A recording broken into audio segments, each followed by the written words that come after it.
एक छोटे से गांव में, जहां हरे भरे खेतों की हरियाली और पहाड़ों की चोटियां आंखों को सुकून देती थीं, एक गरीब मजदूर इब्राहिम अपनी छोटी सी दुनिया में जी रहा था।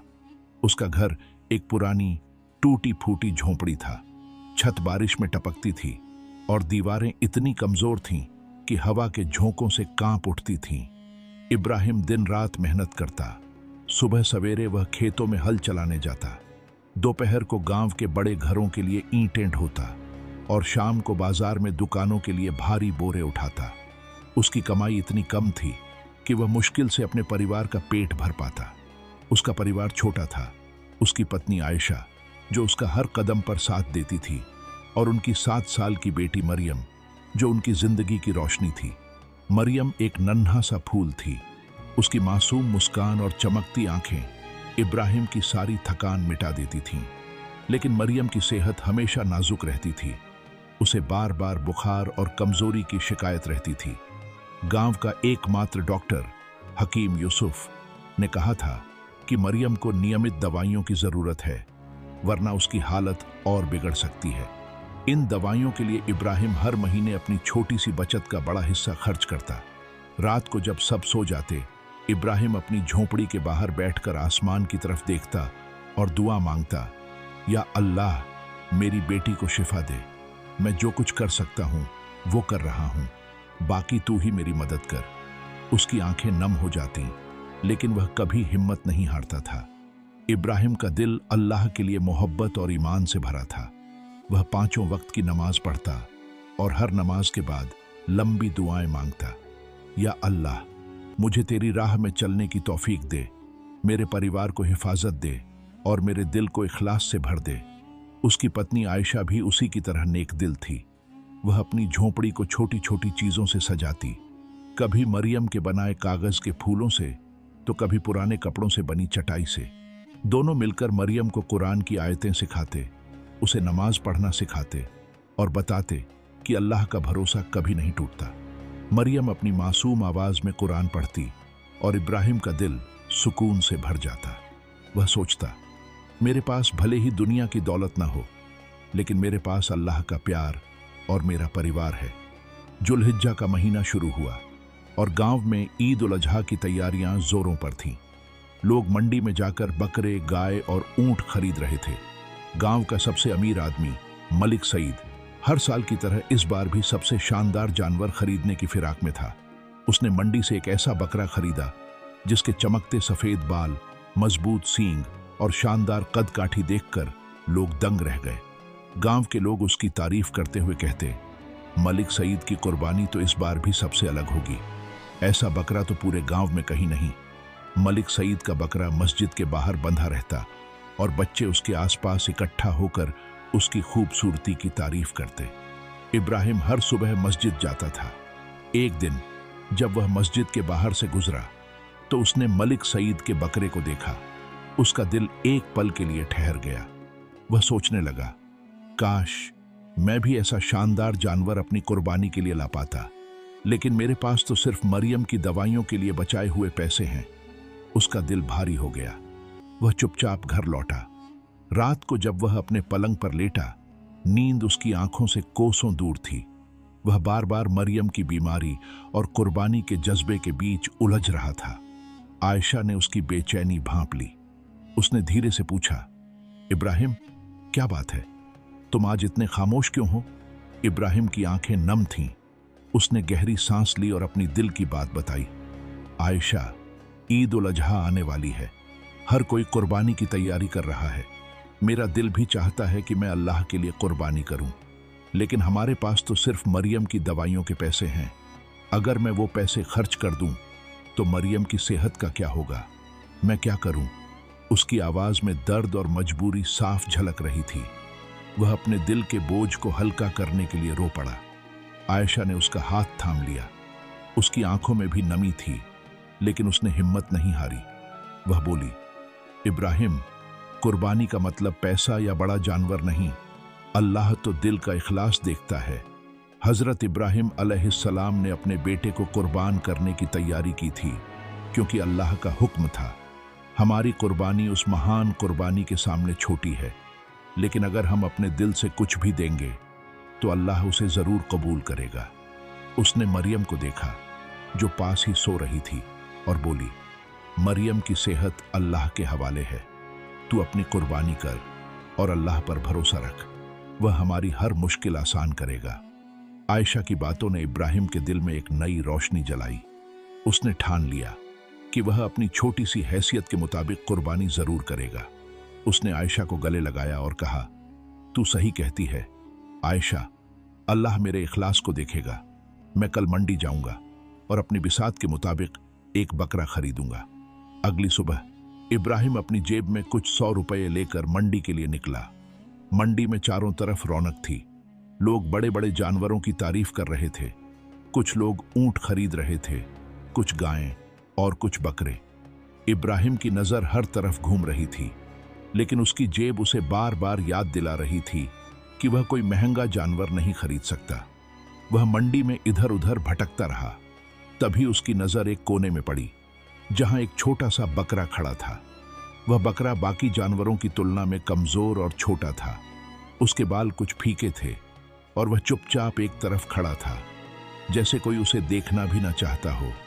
लेकिन उसकी आंखों में एक मासूमियत थी जो इब्राहिम के दिल को। इब्राहिम ने बकरे के मालिक एक बूढ़े चरवाहे हसन से बात की। हसन ने कहा, यह बकरा ज्यादा महंगा नहीं है, इसे कोई खरीदना नहीं चाहता क्योंकि यह बाकियों जितना शानदार नहीं है। इब्राहिम ने अपनी जेब से पैसे निकाले और वह बकरा खरीद लिया। उसने सोचा, यह बकरा भले ही छोटा हो, लेकिन मेरी नीयत साफ है, मैं इसे अल्लाह के लिए कुर्बान करूंगा। जब वह बकरे को लेकर घर पहुंचा तो मरियम की खुशी का ठिकाना न रहा। वह दौड़कर बकरे के पास आई और बोली, अब्बू, यह हमारी कुर्बानी का बकरा है ना, कितना प्यारा है। उसकी मासूम आवाज में इतनी खुशी थी कि इब्राहिम की सारी चिंताएं पल भर में गायब हो गईं। मरियम ने उस बकरे का नाम नूर रखा। वह दिन रात उसकी देखभाल करती, उसे खाना खिलाती, उसके साथ खेलती और उसे अपनी छोटी सी कहानियां सुनाती। एक दिन जब वह नूर को खाना खिला रही थी, उसने अब्बू से पूछा, अब्बू, कुर्बानी क्यों की जाती है? इब्राहिम ने उसे गोद में बिठाया और प्यार से समझाया, बेटी, कुर्बानी हमें सिखाती है कि अल्लाह के लिए कुछ छोड़ना कितना जरूरी है। हजरत इब्राहिम अलैहिस्सलाम ने अल्लाह के हुक्म पर अपने बेटे को कुर्बान करने की तैयारी की थी। अल्लाह ने उनकी नीयत देखी और उनके बेटे की जगह एक दुम्बा भेज दिया। हमारी कुर्बानी उसी की याद है। मरियम ने अपनी बड़ी बड़ी आंखों से अब्बू को देखा और बोली, तो क्या नूर भी अल्लाह के लिए जाएगा? इब्राहिम ने उसका माथा चूमा और कहा, हाँ बेटी, लेकिन अल्लाह नूर को अपने पास ले जाएगा और हमें इसके बदले बहुत सारी बरकत देगा। गांव में ईद की तैयारियां अब चरम पर थीं। मलिक सईद के बकरे की तारीफें हर गली मोहल्ले में हो रही थीं। गांव का एक और किरदार, रशीद, जो इब्राहिम का पुराना दोस्त था, भी अपनी कुर्बानी की तैयारी में जुटा था। रशीद एक छोटा सा किसान था जो अपनी मेहनत से गुजारा करता था। उसने भी एक बकरा खरीदा था जो मलिक सईद के बकरे जितना शानदार तो नहीं था, लेकिन उसकी हैसियत के मुताबिक अच्छा था। रशीद ने इब्राहिम को देखा और कहा, इब्राहिम, तूने भी बकरा खरीद लिया? लोग तो मलिक सईद के बकरे की बात कर रहे हैं, क्या तेरा बकरा उनकी बराबरी करेगा?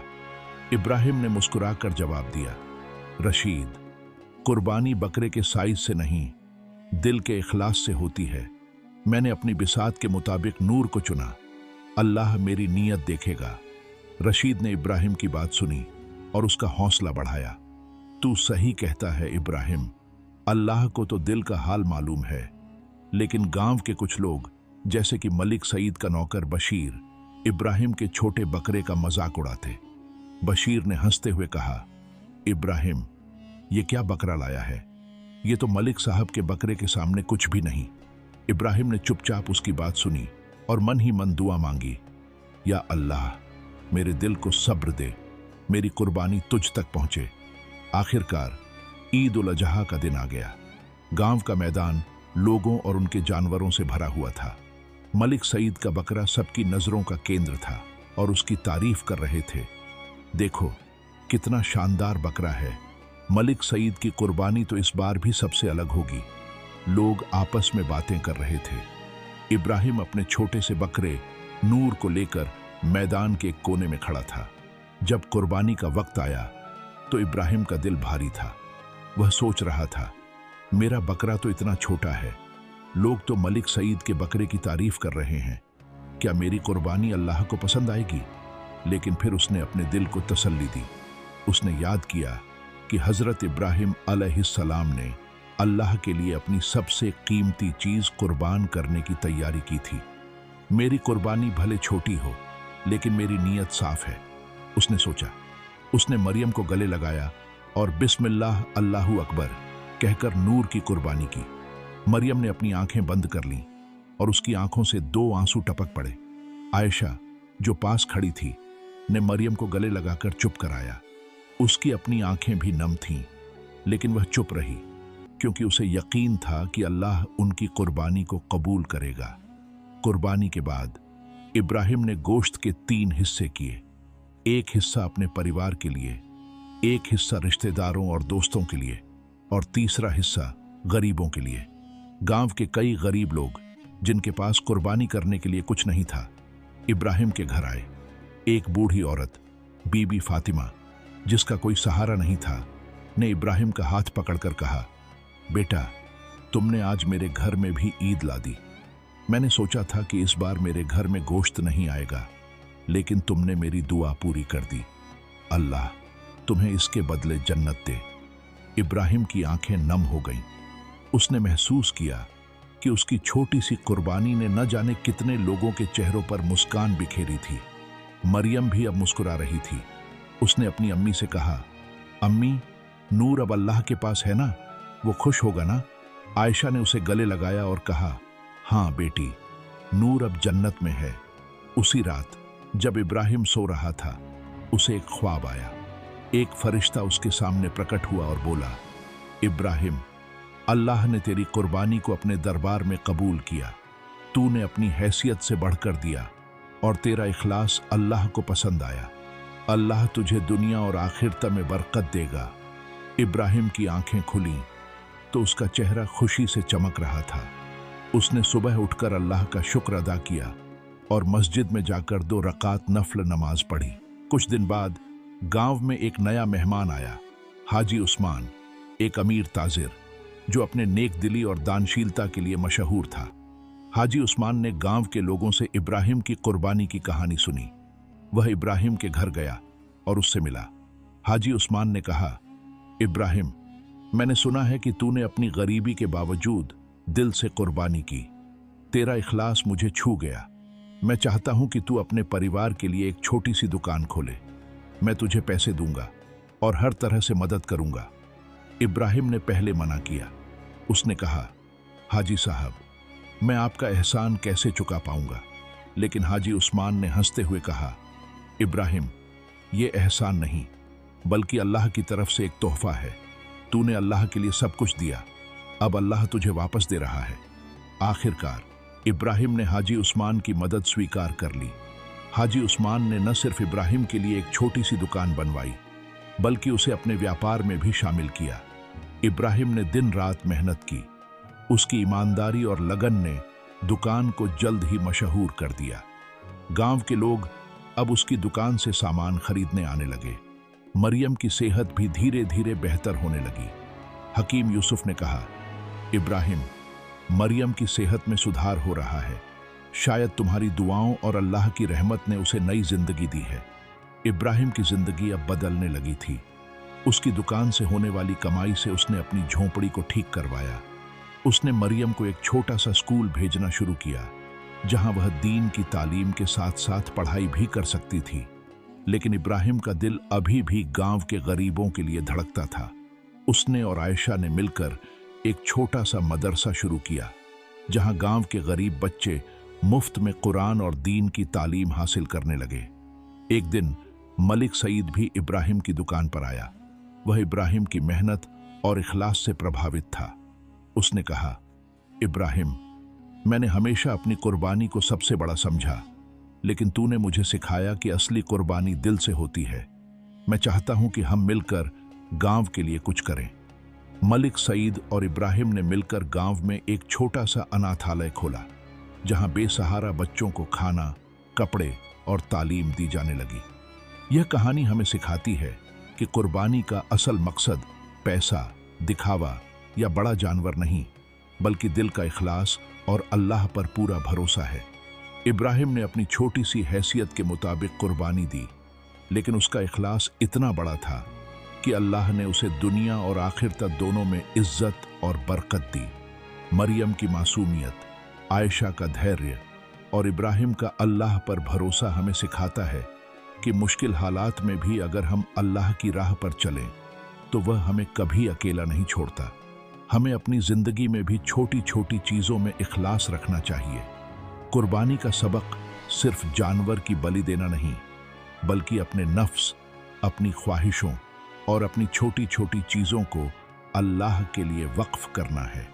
अल्लाह के रास्ते में दी गई हर चीज, चाहे वह कितनी भी छोटी हो, अल्लाह के दरबार में सबसे कीमती बन जाती है। जो दिल से देता है, अल्लाह उसे कई गुना ज्यादा नवाजता है।